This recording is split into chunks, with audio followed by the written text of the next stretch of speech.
Our recipe for today is adobong kangkong or ginisang kangkong, okay? Kangkong sa Bisaya. Tapos, very simple lang po ang mga sangkap. Aside sa kangkong, ito yung lemon, kamatis, sibuyas, tsaka ahos. Alright, and lastly, oyster sauce. Okay, umpisahan na po natin.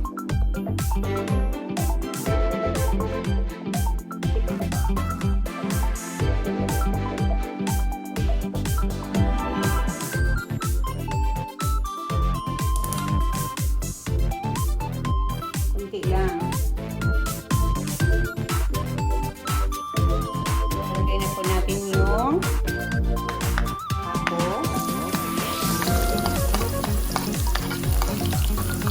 sibuyas.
Hintayin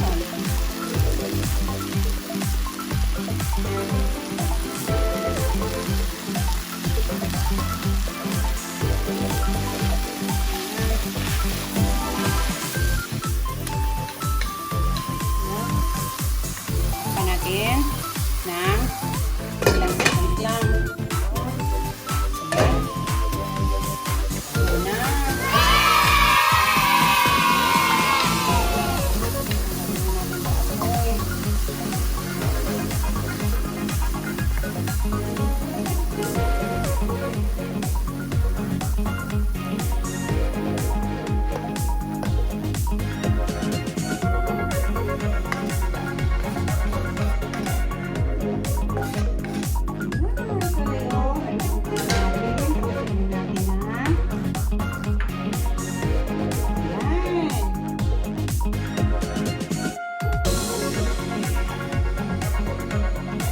Tikiman time!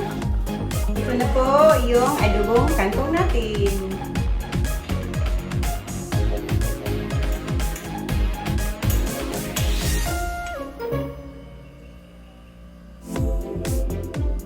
Ano ba ito? Bakit hindi magpakuha?